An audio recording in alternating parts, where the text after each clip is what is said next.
हूँ आपकी मेज़बान आलिया कैसर और मेरे साथ ही मेज़बान सीनियर सहाफ़ी तज़कियाकार नवीद सिद्दीकी। अस्सलाम वालेकुम सामीन, आज के दिन के हवाले से अगर बात करते चलें तो यकीनन आज हम दुनिया में उस जगह पर, उस मकाम पर खड़े हैं कि जिसे हम इंफॉर्मेशन का दौर कहते हैं। और फिर ज़ाहिर है कि दुनिया की हर चीज़ से जुड़ी हुई मालूमात तक जो रसाई है वो एक बहुत अहम कानून की शक्ल इख्तियार करती जा रही है। सितंबर के महीने का तज़किरा करते चलें तो 28 सितंबर वो दिन है जिसे दुनिया भर में मालूमात तक रसाई के दिन के तौर पर मनाया जाता है। और इसी तरीके से पाकिस्तान में भी मालूमात तक रसाई का जो कानून है वो कई अदवार से गुजरा है। अगर हम बात करते चलें ख़ास तौर पर 2010 की, तो पाकिस्तान के आइन में 2010 में की जाने वाली 18वीं तरमीम के ज़रिए मालूमात तक रसाई जो है उसको पहले तो बुनियादी हुकूक में शामिल किया गया।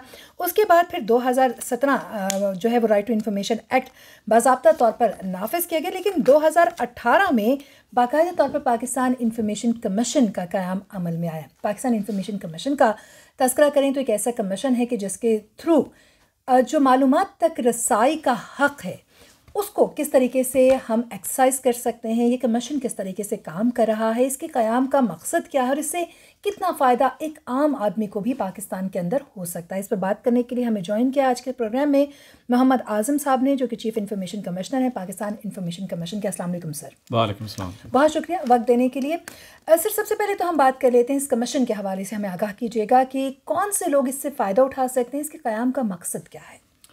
बिस्मिल्लाहिर्रहमानिर्रहीम। बहुत शुक्रिया कि आपने मुझे इनवाइट किया कि मैं एक इत्तलात तक रसाई का जो कानून है इसके फ़वाइद और ये बता सकूं कि इससे कौन से लोग फ़ायदा उठा सकते हैं। जैसे आपने जिक्र किया, ये 18वीं तरमीम जो 2010 में पास हुई थी उसके तहत आर्टिकल 19A कॉन्स्टिट्यूशन में ऐड किया गया था, जिसमें पहले आर्टिकल 19 तो ये था कि इंफॉर्मेशन का हक़ है सबको, लेकिन उसमें था फ्रीडम ऑफ स्पीच का हक़ है। लेकिन अब इसमें 19A ऐड किया गया कि हर शहरी को ये हक़ है कि वो गवर्नमेंट के मामलात के में अपनी इन्फॉर्मेशन मांग सकता है सरकारी महकमों से। इससे पहले सरकारी महकमे ये इन्फॉर्मेशन देने के पाबंद नहीं थे, क्योंकि एक ऑफिशियल सीक्रेट एक्ट 1923 जो अंग्रेज़ के ज़माने का कानून था उसके तहत ये था कि हर इन्फॉर्मेशन सीक्रेट है और कोई सरकारी दफ्तर किसी शहरी को इन्फॉर्मेशन नहीं दे सकता।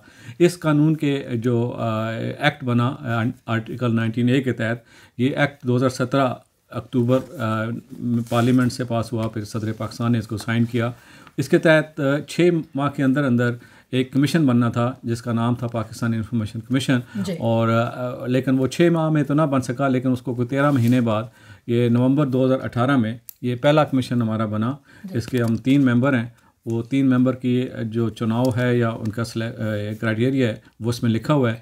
उसमें यह है कि एक ऐसा मेंबर होगा जो एडवोकेट हो और जिसकी अहलियत ये हो कि वो हाई कोर्ट का जज बन सकता हो।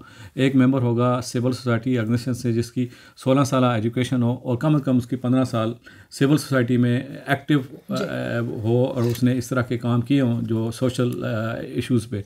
और एक मेंबर ऐसा होगा जो सरकारी मुलाजम होगा जो रिटायर हुआ हो ग्रेड 22 में। तो मैं as a secretary information retire हुआ था 2015 में, और मैं क्योंकि इस कानून के बनाने में मैं फोकल पर्सन था मिनिस्ट्री इंफॉर्मेशन की तरफ से 2010 से लेकर 2015 तक। और इस पे मैंने काफ़ी पार्लियामेंट की जो स्टैंडिंग कमेटी की मीटिंग्स हैं उनको भी अटेंड किया। मैंने स्टेक होल्डर से जो डिस्कशन हुई उसमें भी मैं शामिल था। एक ड्राफ्ट जो बिल बना के मार्च 2015 में हमने कैबिनेट के लिए एक समरी बना के भिजवा दी थी। लेकिन उसके बाद उस बिल को एक कमेटी के हवाले कर दिया गया और उसमें थोड़ी सी और डाइल्यूशन कर दी गई। तो ये जो एक्ट 2017 का उसमें थोड़ी सी तरमीम आ गई, लेकिन एनीवे ये पार्लियामेंट ने भी पास कर दिया। और ये एक जो कमीशन बना है ये नवंबर 2018 से 3 मेंबर का कमीशन कायम किया गया। ठीक है। अच्छा आज़म साहब, सबसे पहले तो मैं आपको मुबारकबाद देना चाहूँगा कि डेफिनेटली आप तो बिल्कुल ही राइट पर्सन है जो 2015 में रिटायर्ड होने के बाद भी आप फोकल पर्सन रहे, फिर बहुत ही रेलेवेंट मिनिस्ट्री यानी साबिक सेक्रेटरी इत्तलात तो नशियात रहे। उसके बाद डेफिनेटली फिर आपने अब कानून बनने से लेकर कमीशन तक तमाम सफ़र आपके सामने हुआ। अब तकरीबन कमीशन के बनने के बाद भी 2-2.5-3 साल हो गए हैं। कैसा आपने इसमें देखा कि अवाम जो है वो अवाम तक अवेयरनेस किस हद तक है इसका एक्ट की, और अवाम ने जो यानी इत्तलात तक रसाई हासिल की है वो किस तरह की हासिल की है, और ज़्यादातर लोग कौन हैं, और क्या जिन लोगों ने रुकावट बनने की कोशिश की उनको किस तरह की सज़ाएँ दी जा रही हैं या दी गई हैं? जी, आपने बड़ा अहम सवाल किया है। कमीशन तो 2018 में जैसे बताया बन गया था। उसके बारे में बताऊं कि उस वक्त कमीशन के बारे में सिवाय चंद एक सहाफ़ियों को या सिविल सोसाइटी की वो ऑर्गेनाइजेशन जो इस पे काम करती हैं लोगों को नहीं पता था। तो इसलिए वो हमारे शुरू में और इवन जो गवर्नमेंट के ऑफिशियल्स हैं, गवर्नमेंट के बड़े बड़े महकमे हैं, उनको भी नहीं पता था कि right to information act pass हो गया है। तो इसके लिए हमें फर्स्ट हर्डल ये क्रॉस करनी पड़ी कि हम हर मिनिस्ट्री के सेक्रेटरीज़ को, हर डिपार्टमेंट जो फेडरल गवर्नमेंट का डिपार्टमेंट है, उनको हमने लेटर लिखे in very first week of after our appointment, और उनको ये कहा कि ये कानून पास हो गया है और इसके तहत आपने एक पब्लिक इंफॉर्मेशन अफसर लगाना है अंडर सेक्शन 9 ग्रेड 19 और अबव। और उसमें अगर ये भी लिखा हुआ है कि अगर सेक्शन 9 के तहत वो पब्लिक इंफॉर्मेशन अफसर नहीं लगाएंगे तो जो हेड ऑफ द डिपार्टमेंट है for the purpose of this act he will be the public information officer. उसके बाद हमारे लिए चैलेंज था कि हम इसको लोगों तक पहुँचाएँ। वो एक लादा बात है कि हमें एडमिनिस्ट्रेटिव डिफ़िकल्टीज़ कितनी हुई। फर्स्ट 8 मंथ हमें कोई बजट नहीं मिला, हमें 1.5-2 साल हमें कोई ऑफिस नहीं मिला। After a long effort, now we are well settled. We have established an office. We have started receiving application from the very first month of our जब टाइम हुआ था establishment। तो अभी तक हमारे पास 1700 केसेस आ चुके हैं और उसमें से हमने तकरीबन 850-900 के करीब, यानी कि 60% केसेस में लोगों को मालूमात मिल चुकी हैं, या हमारे डिटेल आर्डर्स हमारे तकरीबन 375 हो चुके हैं। अगर आप हमारी वेबसाइट पे जाएं www.rti.gov.pk तो उसमें आप हमारे ऑर्डर दे सकते हैं।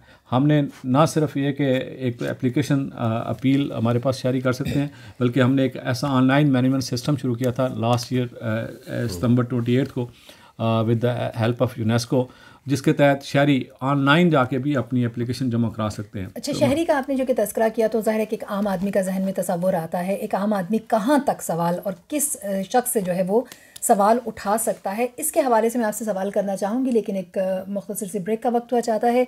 ब्रेक लेने के बाद हम फ़ौरन वापस लौटेंगे तो बात ये करेंगे कि अगर मैं, आप, हम में से सभी सुनने वालों में से किसी बड़ी आला शख्सियत से भी सवाल करना चाहता है ओहदे पे बैठे हुए, तो किस तरह का सवाल कर सकता है और कौन जवाबदेह होगा इसका।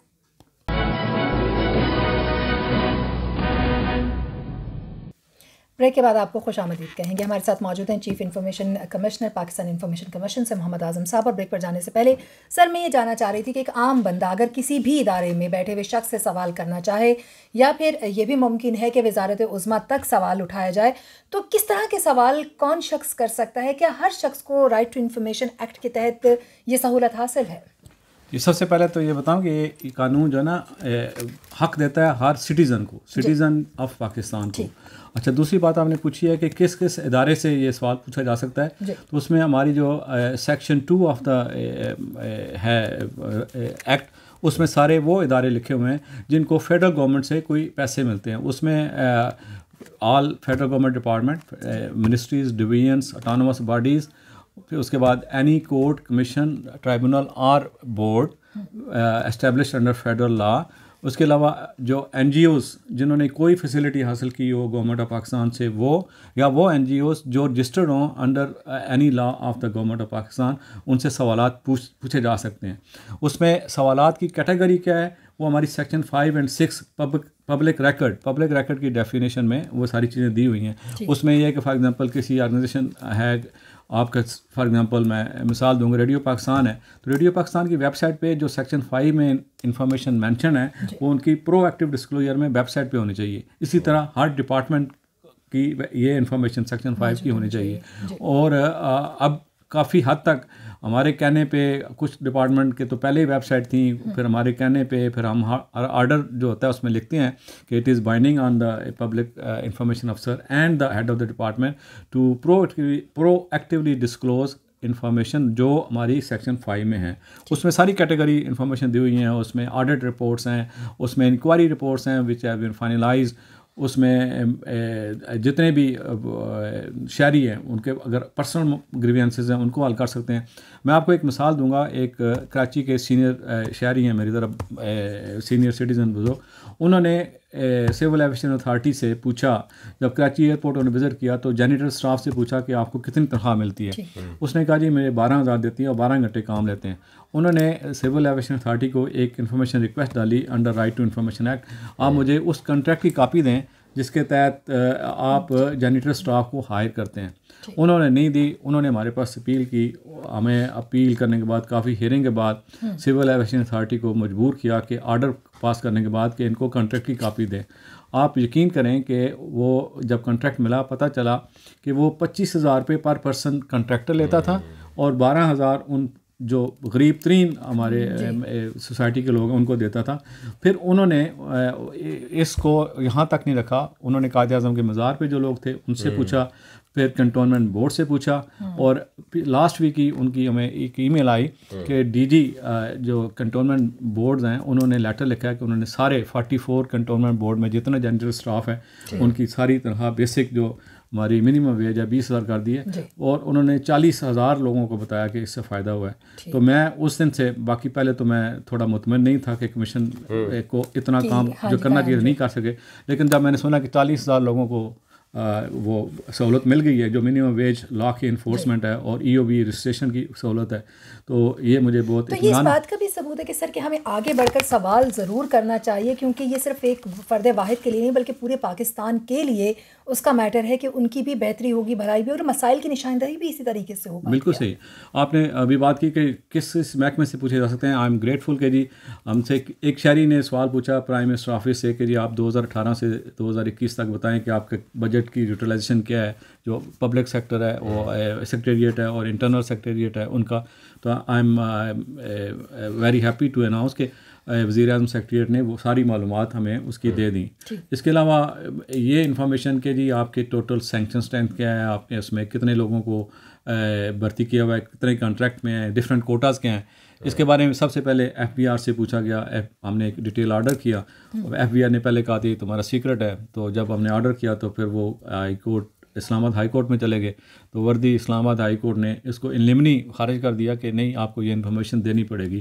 तो ये आहिस्ता आहिस्ता जब हमारा पैगाम या लोगों को हमने कानून के बारे में बताया तो इससे आना शुरू हो गया। तो ये तो एक बात है कि एक तो इंडिविजुअल हमारे बेशुमार हमारे पास केसेस ऐसे में जिसमें लोगों एक इंडिविजुअल का फ़ायदा होता है, लेकिन कुछ ऐसे शहरी भी हैं जिन्होंने एक जहाद समझ के इन्फॉर्मेशन लेते हैं ताकि पूरे माशरे को उसका फ़ायदा हो। फॉर एग्ज़ाम्पल इस्लामाबाद के एक शहरी ने G14 सेक्टर था उसके बारे में पूछा कि पानी का कॉन्ट्रैक्ट किसको है, तो फेडरल गवर्नमेंट हाउसिंग अथॉरिटी को। तो कॉन्ट्रैक्ट दिया तो वो कॉन्ट्रैक्टर कंडीशन फुलफिल नहीं करा था, उनको कैंसिल करना पड़ा और उन पूरे सेक्टर को एक वाटर, मैं एक छोटी मिसालें दे रहा हूँ, लेकिन इंडिविजुअल लेवल पे भी हैं लेकिन कलेक्टिव लेवल पे भी है। तो इन्फॉर्मेशन की कैटेगरी 5 सेक्शन 5 सेक्शन 6 में है, उसमें कुछ जो हैं वो ऐसी हैं जिनकी इजाज़त नहीं है, वो सेक्शन 7 और 16 में है। तो वो उसमें कई इश्यूज़ हैं, for example defence related issue हैं, हमारे मुल्कों के तलक़ात के बारे में है, तो वो तो हर कानून में होता है दुनिया कुछ चीज़ें तो जी आप नहीं डिस्क्लोज कर सकते। अच्छा आज़म साहब, as you have been in different countries as well, कि पाकिस्तान में और फिर आप कैपिटल में बैठे हैं, तो अगर हम बात करें रेस्ट ऑफ दी जो प्रोविंसेस हैं हमारे, आज़ाद जम्मू कश्मीर, गिलगित बल्तिस्तान, बलूचिस्तान, पंजाब और KP के, इस्लामाबाद में यानी आवाम किस तरह के सवालात मैक्सिमम किस तरह की करती है और रिप्लाई कैसा आता है जो इदारों का, और इसी तरह अगर हम साइड एरियाज़ की बात करें वहाँ पर क्या अवेयरनेस की कमी है या आपको लग रहा है कि अब काफ़ी बेहतर है, और किस तरह के कौन से महकमे हैं जिनके ऊपर बहुत ज़्यादा यानी सवाल भी उठता है और वो रुकावट भी बनने की कोशिश करते हैं? आपने बात की तो पाकिस्तान में सबसे पहले खैबर पख्तूनख्वा में 2013 मार्च में ये कमीशन बना था और एक्ट बना था। फिर पंजाब में 6 महीने बाद दिसंबर 2013 में बन गया था। सिंध में 2016 में एक कानून बन गया था और कमीशन में एक 3 साल अपनी टेन्योर पूरी कर चुका है। बलूचिस्तान में रिसेंटली लॉ पास हुआ है लेकिन अभी तक कमीशन नहीं बना, और सेंट्रल में जैसे आपको बताया कि नवंबर 2018 से है। तो ये तो यहाँ तक बात हो गई। और शुरू में ज़ाहिर है हर कमीशन जो भी नया काम होता है, हमारे शहरी एक्चुअली वो एक मोड होता है ना शहरियों का कि जी आप सरकार से डरते हैं, और सरकारी अफसर भी अब वो कहते हैं कि हम तो क्योंकि हम कस्टोडियन हैं इंफॉर्मेशन के, हालांकि उनको ये पता होना चाहिए कि वो कस्टोडियन इसलिए हैं कि उनको तनख्वाह आवाम के पैसों से मिलती है और आवाम ही मालिक हैं जो इंफॉर्मेशन है। और इसमें हमारे ये भी लिखा हुआ है कि हर महकमा जो अपना कोई काम करता है पब्लिक वेलफेयर के लिए, फॉर एग्जांपल कोई महकमा लाइसेंस देता है, कोई ड्राइविंग लाइसेंस देता है, कोई डोमिसाइल बनाता है, कोई परमिट देता है, तो उसको चाहिए कि वो उसका तरीक़ाकार, तो उसको कहते हैं ना स्टैंडर्ड ऑपरेटिंग प्रोसीजर, उसको उर्दू मुझे अब नहीं आती, तो वो लिखा होना चाहिए, ना सिर्फ ये कि वेबसाइट पे बल्कि कहीं बोर्ड पे लिखा होना चाहिए, ताकि जब कोई शहरी जाए तो वो उसको मिल जाए। आपको मैं बताना चाहता हूँ कि दुनिया के जो तरक्की याफ्ता मुल्क हैं वो इसलिए तरक्की याफ्ता हैं कि वहाँ के लोग गवर्नमेंट के अफसरों से पूछते हैं और वहाँ के हर एक का एक SOP बना हुआ है। फॉर एग्जांपल आपने अकाउंट खुलवाना है, आपने बैंक में जाना है, आपने ड्राइविंग लाइसेंस लेना है, आपने फॉर्म अप्लाई करना है, फ़ी देनी है, आपको बता देंगे कि जी 2 हफ्तों में 3 हफ्तों में एक SOP बना हुआ है। लेकिन हमारे मुल्क में ये होता है कि जी साहब अभी दस्तखत नहीं किए, साहब ने वो नहीं किया। तरीक़ाकार ये होता है कि ताकि शहरी जो है तंग होके वो हमें कुछ रिश्वत दे।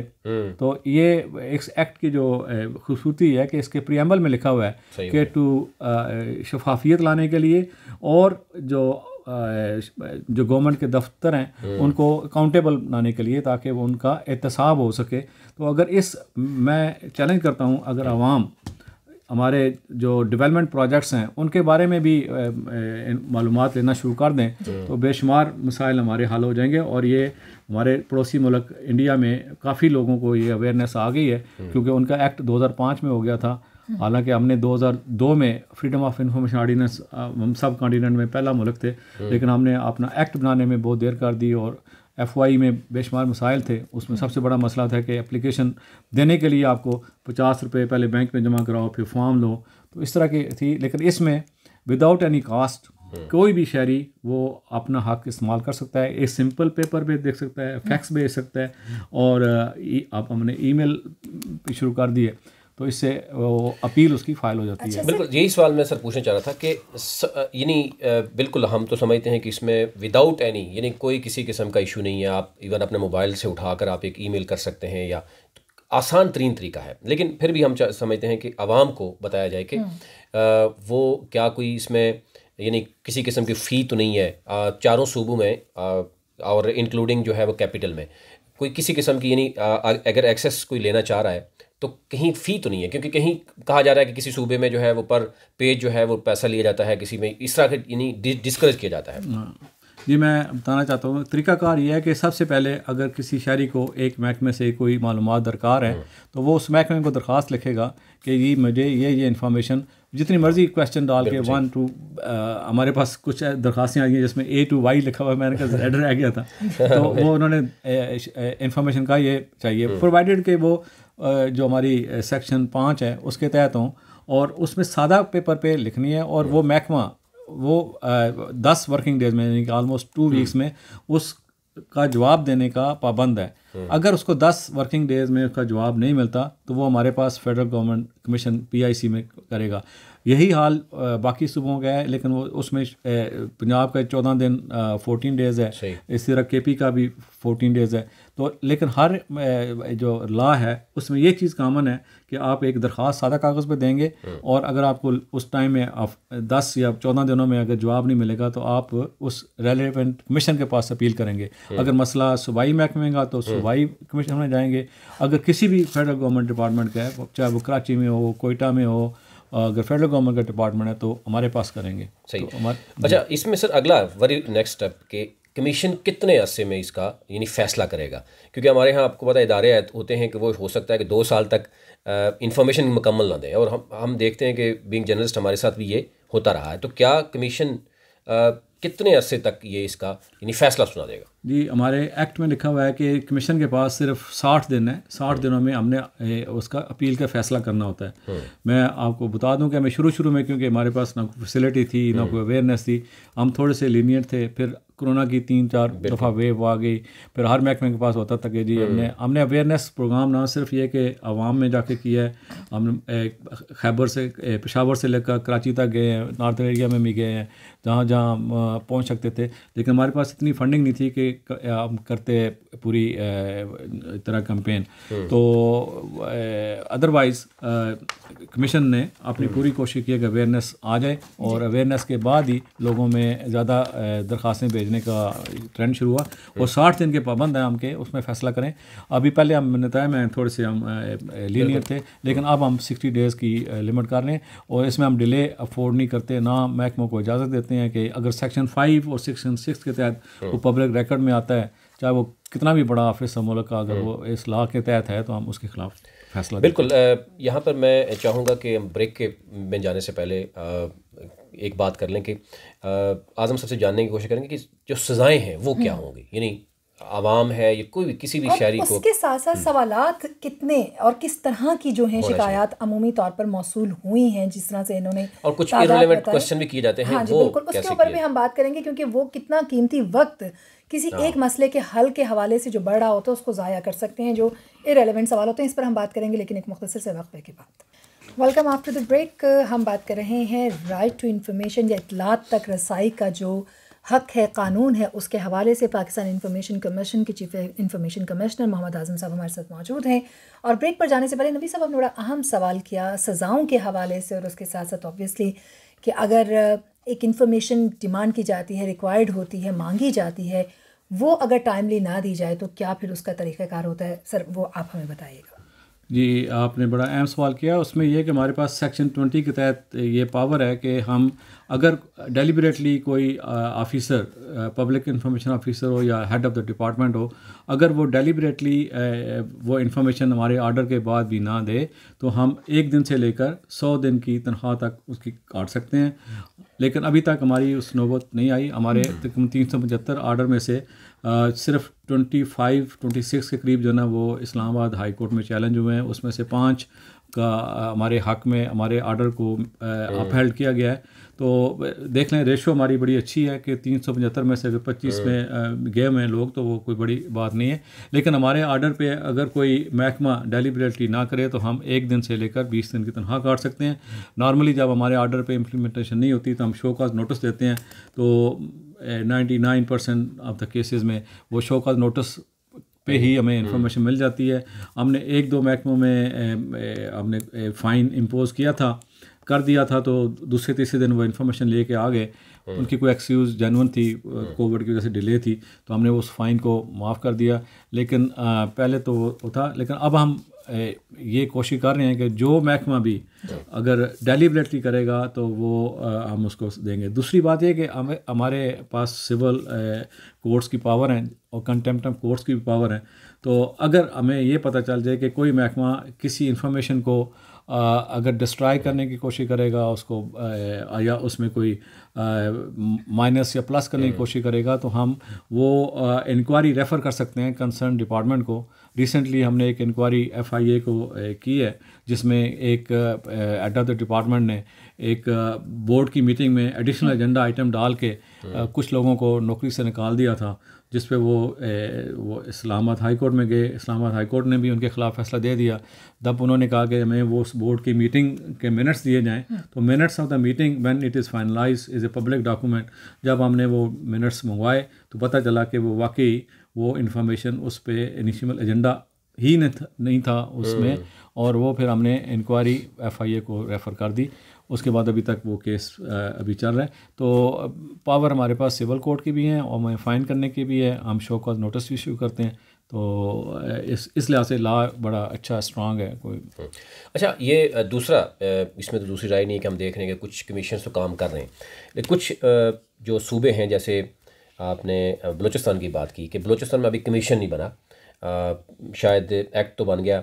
इसी तरह अगर आज़ाद जम्मू कश्मीर और गिलगित बल्तिस्तान की बात करें तो उसके लिए कब तक होगा, या ऐसा कोई कानून है कि जिसमें आम शहरी जा सकता है कि ये कमीशन बलूचिस्तान में बनाया जाए और ये कानून या एक्ट जो है वो गिलगित बल्तिस्तान में या आज़ाद जम्मू कश्मीर में भी होना चाहिए?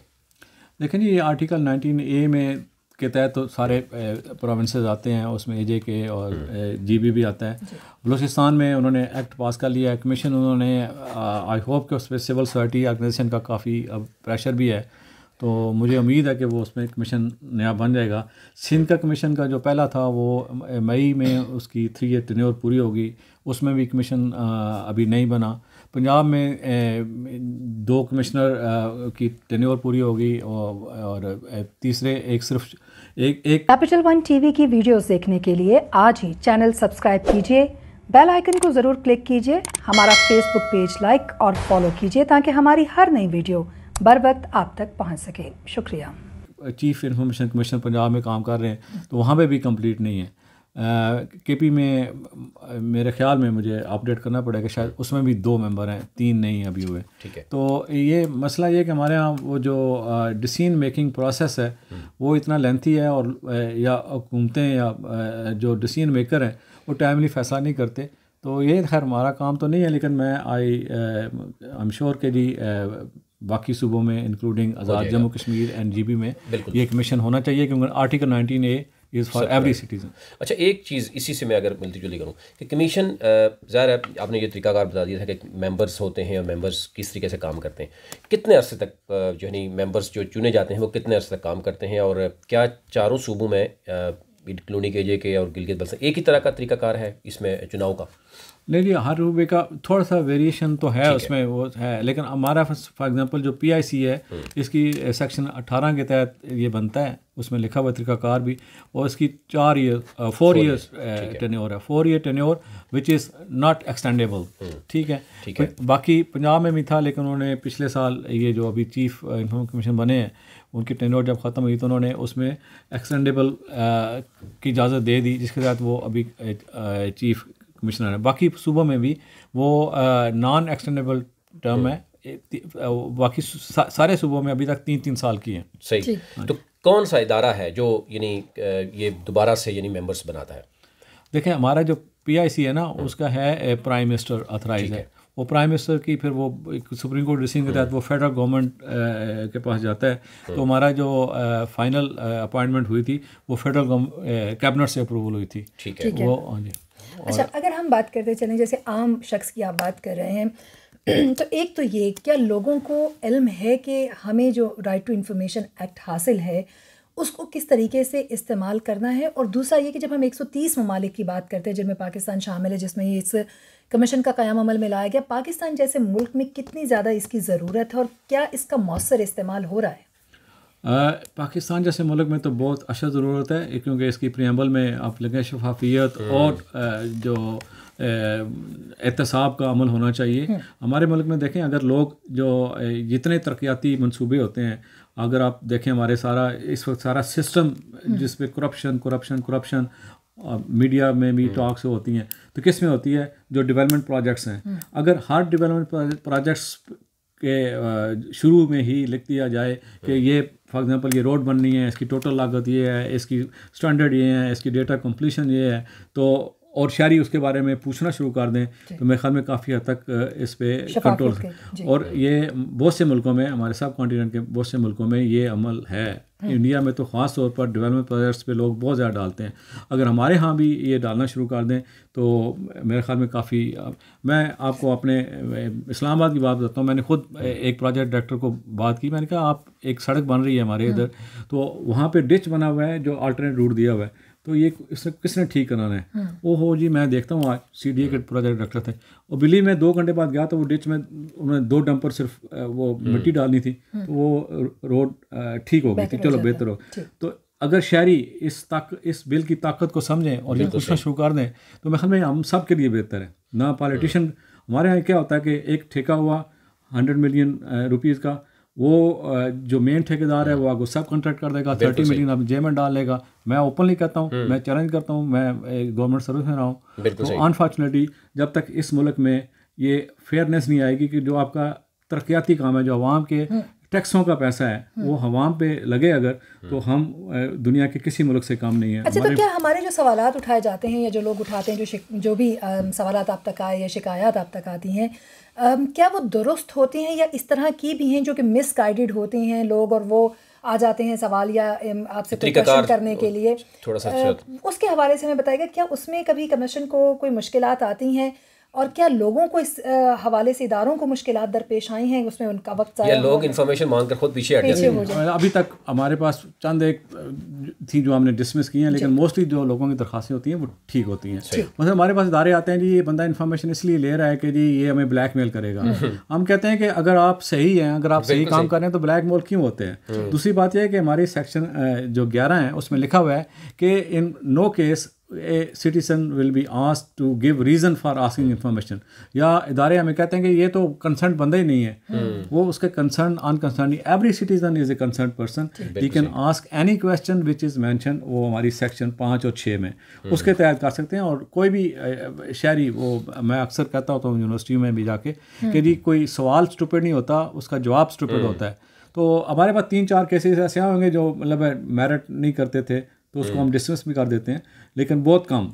लेकिन शहरियों के सवालात जो है ना बड़े ठीक होते हैं, और हमें सिर्फ ये है कि इसमें ज़्यादा से ज़्यादा अवेयरनेस आए, ज़्यादा से ज़्यादा लोग सवाल पूछें, ताकि इस मुल्क में भी ट्रांसपेरेंसी और अकाउंटेबिलिटी आए और शफाफियत हो, और पब्लिक वर्क्स जो प्रोजेक्ट्स हैं वो अच्छी तरीके से। अच्छा, इस हवाले से भी आगाह कीजिएगा। एक तो ये हुआ कि लोग आप तक आते हैं और अपने सवालात आप तक लेकर आते हैं, बहुत दूर दराज से लोग, इलाकों में भी लोग रहते हैं जिनके पास शायद इसकी इन्फॉर्मेशन ना हो, शायद उनको ये ना मालूम हो कि आप तक आना किस तरह से मुमकिन हो पाएगा, हो सकता है उनके पास इंटरनेट का एक्सेस ना हो सकता है दीगर मुश्किलात हों। तो ऐसी सूरत हाल में क्या आप उन लोगों तक जाते हैं, कोई ऐसा मैकेनिज़्म काम कर रहा है जिसमें उन लोगों की शिकायत को उठाकर यहाँ लाया जाए और पूछे जाएँ सवाल कि आप कोई प्रॉब्लम्स तो नहीं मुताबिक? देखिए, वो कहते हैं जी एक बगैर रोए तो माँ बच्चे को दूध भी नहीं देती। प्रॉब्लम यह है कि हमारे पास रिसोर्सेज नहीं है, वरना हम जाकर कैंप करें और लोगों से पूछें। लेकिन हमारे लॉ में ये लिखा हुआ है कि अगर कोई शहरी अनपढ़ है और वो दरख्वास्त नहीं लिख सकता, तो वो उस महकमे के पब्लिक इंफॉर्मेशन अफसर के पास जाएगा। पब्लिक इंफॉर्मेशन अफसर पे ये लाजम है कि वो उसकी दरख्वास्त लिखे अपने हाथ से, उसको पढ़ के सुनाए, उसकी रसीद दे उसको, और उस पर अमल दरामद शुरू करे। तो लॉ में तो बड़े क्लैरिटी है। आई विश के हमारे पास इतने रिसोर्सेज हों। हम कोशिश करते हैं कि हम लोगों को कहते हैं कि आप हमारे फ्रेंड्स ऑफ RTI, यानी कि आप इत्तलात तक रसाई के कानून के दोस्त बन जाएं और लोगों के बताएं कि आप इस राइट को इस्तेमाल करें। तो वो तो ख़ास तौर पर हम जब मीडिया के पास जाते हैं तो उनको भी ये कहते हैं कि अगर आपने एक खबर लगा दी, अगर 10, 20, 100, 400 लोगों ने पढ़ ली, तो अगर उनको अवेयरनेस आ गई। हमारे यहाँ एक आपको हैरानगी होगी, एक अपेलेंट है, उसका नाम है बूटा मसीह, हैदराबाद का, और अभी तक 200 RTI रिक्वेस्ट डाल चुके हैं प्रोविंसेस में भी है वो, और उसने बेशुमार लोगों को रिलीफ लेके दिया। वो कलेक्टिव उस पर देता है। बिल्कुल ठीक है सर, आगे चलते हैं। और क्योंकि ये भी आपसे रिलेवेंट है, क्योंकि आप साबिक सेक्रेटरी इत्तलात और नशियात भी रहे। एक और कल हमने देखा कि जो सदर पाकिस्तान ने बाकायदा तौर पर जो है वो दस्तखत भी किए, बिल जो है वो एक्ट की सूरत इख्तियार कर गया है, वो है मीडिया प्रोफेशनल का। और उसमें पहली बार सहाफ़ियों के हवाले से उसकी डेफिनेशन भी की गई और उसमें ही कमीशन बनाने की बात भी की गई। तो उस पर मैं चाह रहा हूँ कि आपसे ज़रा बात की जाए कि जो ये भी बहुत ज़्यादा, यानी इस पे भी इंतज़ार हो रहा था, बहुत से मीडिया जो मालकान हैं उनकी भी कुछ शायद होंगे इख्तलाफात तो मौजूद होते हैं, लेकिन आप क्या देख रहे हैं इस कमीशन को जो बना है, कितना फ़ायदा जो है वो जर्नलिस्ट इससे हासिल करेंगे या आम पब्लिक को इससे क्या फ़ायदा होगा? जी, मैं समझता हूँ कि गवर्नमेंट का बड़ा एहसन कदम है कि सहाफ़ियों की प्रोटेक्शन का एक बिल। उसकी डिटेल मैं तो सिर्फ अभी मीडिया से पढ़ी है, टेक्स्ट तो नहीं पढ़ा, लेकिन उसमें जैसे अभी तक जो रिएक्शन आ रहा है उससे लग रहा है कि ये सहाफ़ियों से कंसल्ट करके ही बनाया गया है और इसमें ख़ासी अच्छी चीज़ें होंगी। और ये काफ़ी अरसे से ड्यू था, इसमें काफ़ी अरसे से काम भी हो रहा था मिनिस्ट्री इंफॉर्मेशन में, मिनिस्ट्री ऑफ ह्यूमन राइट्स में। तो इस वक्त मिनिस्ट्री ऑफ ह्यूमन राइट्स ने मेरे ख्याल में इसमें अहम पेशरफ्त की है। और ना सिर्फ ये कि ये हमारी एक इंटरनेशनल रिक्वायरमेंट पूरी करेगा, बल्कि हमारे जो सहाफ़ी हैं वो मेरे ख्याल में उनके साथ काफ़ी हद तक जो ना वो उनको इंसाफ मिलेगा, रिलीफ मिलेगा, उनकी कोई जॉब सिक्योरिटी होगी, उनकी सिक्योरिटी के लिए होगा, उसके लिए हुकूमत भी कुछ कर सकेगी। तो ये बहुत ही अहम कदम है मेरे ख्याल में। और इसकी डिटेल उस पर कमीशन, जैसे आई होप कि उसके जो कमीशन बनेगा वो गवर्नमेंट ऐसे लोगों को बनाए, ऐसे तरीके से बनाए जो लोग वाकई ही बगैर किसी खौफ के वो काम कर सकें, और जो स्पिरिट है इस लॉ की उसके मुताबिक सहाफ़ियों को रिलीफ दिलवा सकें। ठीक है, एक तो हम बात करेंगे सर आपसे, एक मुख्तसर सा ब्रेक लेंगे यहाँ पर। ब्रेक के बाद जब हम वापस आएंगे तो हम ये जानना चाहेंगे कि जो आने वाला वक्त है, क्योंकि सारे बहुत ज़्यादा तब्दीलियाँ हम देखते हैं रोज़मर्रा में, हमारी ज़िंदगी में भी हो रही हैं, मीडिया जो है और उसके साथ साथ दुनिया जो है वो डिजिटल होती जा रही है, ग्लोबल विलेज बन चुकी है। तो जब हम ये बात करते हैं कि इत्तलात तक रसाई का जो हक़ है उसमें भी आने वाले वक्त में हमें बहुत सी तब्दीलियाँ दिखाई देंगी, उसके लिए हम किस तरह से तैयार हैं, कमीशन में क्या क्या तब्दीलियाँ होंगी, उसके हवाले से हम बात करेंगे एक ब्रेक के बाद। वो खुशामदीद कहेंगे पाकिस्तान इंफॉर्मेशन कमीशन के चीफ इंफॉर्मेशन कमिश्नर हमारे साथ मौजूद हैं मोहम्मद आज़म साहब। और ब्रेक पर जाने से पहले सामीन हम उनसे बात करते हैं, एक तो ये बात कर रहे थे कि मुल्क के अंदर के इक़दाम जो मौजूदा हुकूमत के हैं बड़े अहसन तरीके से लिए जा रहे हैं कि आम आदमी की ज़िंदगी को आसान करने के लिए कई तरह के कदम उठाए गए हैं, लेकिन उसमें ज़ाहिर है कि एक ख़ुद शख्स जो है हम जब तक अवामी जो इक़दाम हैं वो तब तक बराबर साबित नहीं होते कि जब तक जिनके लिए जा रहे इक़दाम हैं वो ख़ुद आगे बढ़कर उसका फ़ायदा ना उठाएं या उस कानून का फ़ायदा ना उठाएं या फिर उससे मुस्तफ़ीद ना हो।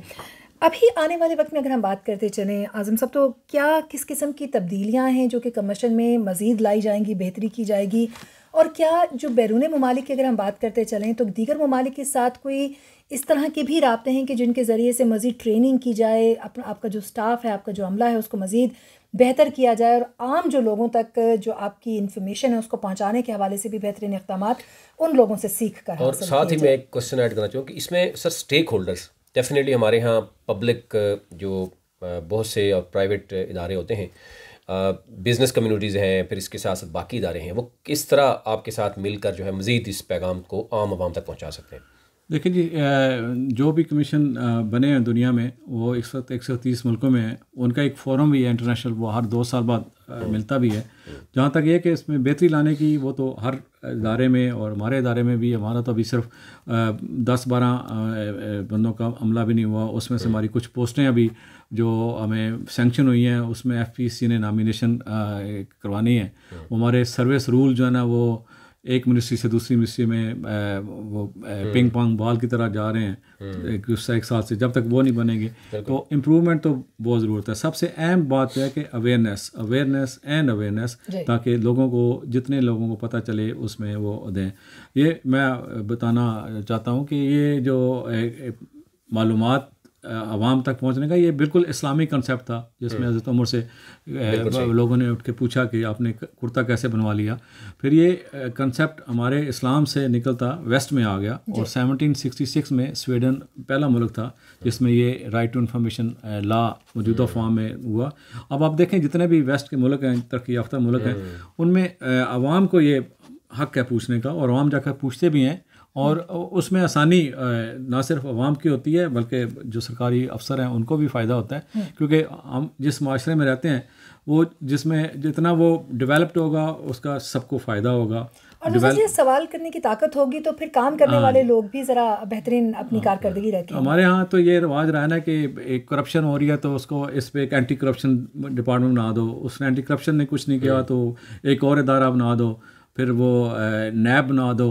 अब नैब पे भी बेशुमार उसमें लोगों के क्वेश्चंस हैं, कुछ मतलब है वो डिलीवरी का मसला है, आपको सबको पता ही है। लेकिन जब तक ये लोग सवाल पूछने का हक़ इस्तेमाल करेंगे तो महल में बड़ी केयरफुल हो जाते हैं, मतलब ऑफिशियल भी, कि हमने ये काम जो हमारी ड्यूटी है, ड्यूटी को करना है, और उसमें कोई अगर क्वेश्चन पूछे तो ब्लैक मेलिंग नहीं है। मतलब हमारे पास वो जब सवाल पूछ के हम कहते हैं आप आके जवाब दें, कहते हैं देखें जी शहरी हमें ब्लैक मेल कर रहे हैं, तो हम कहते हैं कि ब्लैक मेल क्यों कर रहा है? अगर आप सही हैं तो ब्लैक मेल क्यों करेगा?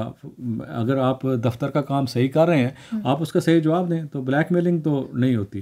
तो दुनिया के जो 130 मुल्कों में है उसमें हमारा इसकी रेटिंग 32 नंबर पे है। हमसे बेहतर इंडिया का लॉ है, श्रीलंका का है, बांग्लादेश का है, इंडिया का नंबर 7 है, श्रीलंका का नंबर 14 है, और बांग्लादेश का 17 है, और उनमें लोगों शहरियों में काफ़ी अवेयरनेस आ गई क्योंकि उनके 10-15 साल हो गए। हमारे अभी सिर्फ 3 साल मुकम्मल हुए हैं। हमें उम्मीद है कि बाई नेक्स्ट नवंबर हमारे पास आप लोगों की दरख्वास्तें आना शुरू हो जाएंगी। शुरू में आपने पूछा था कि जी इंडिविजुअल लेवल पे भी पूछ सकते हैं, गवर्नमेंट सर्वेंट आपने सर्विस रिकॉर्ड के बारे में पूछते हैं कि प्रमोशन मेरी क्यों नहीं हुई, उसकी हो गई, या रिक्रूटमेंट हुई है किसी महकमे में, उसमें लोग पूछते हैं कि जी आप बताएं क्या क्राइटेरिया था। तो पहले तो ये लोग इस तरह के सवाल नहीं पूछ सकते थे इस मुल्क में, अब ये सवाल पूछना शुरू हो गए हैं। तो इससे वो जो महकमों से जवाब आता है वो बाकायदा फिर हमें वो बताते हैं।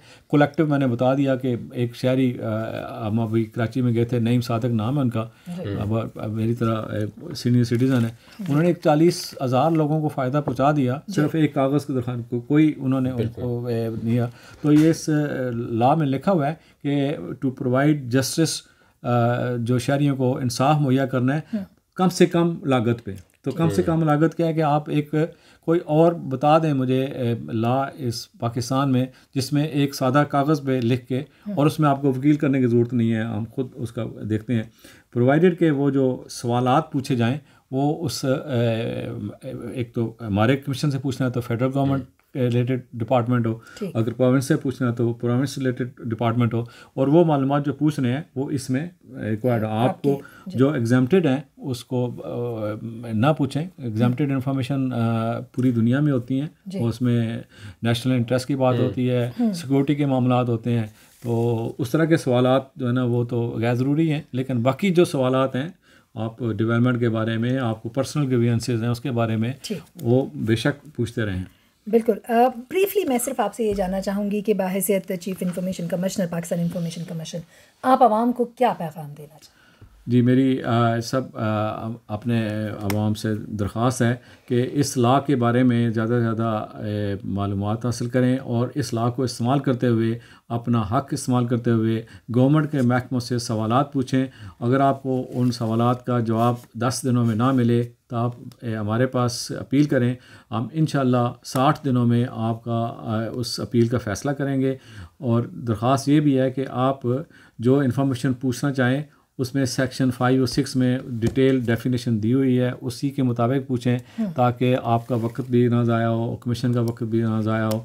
लेकिन इन्फॉर्मेशन हम इंशाअल्लाह वो अप टू द पॉइंट और वो लेके देते हैं, और हम गारंटी करते हैं कि जैसे ही कोई हमें अपील मिलती है हम दूसरे या तीसरे दिन उसकी एक्नॉलेजमेंट भेजते हैं। हमारा इदारा कोई उस तरह की ब्यूरोक्रेसी नहीं है।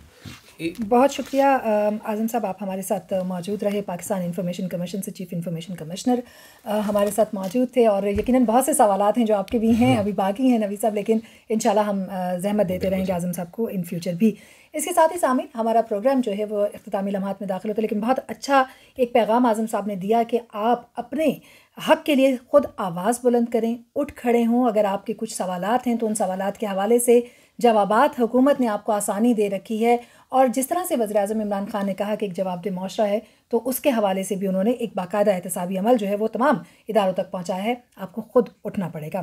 कैपिटल वन टीवी की वीडियोस देखने के लिए आज ही चैनल सब्सक्राइब कीजिए, बेल आइकन को ज़रूर क्लिक कीजिए, हमारा फेसबुक पेज लाइक और फॉलो कीजिए ताकि हमारी हर नई वीडियो बर वक्त आप तक पहुँच सके। शुक्रिया।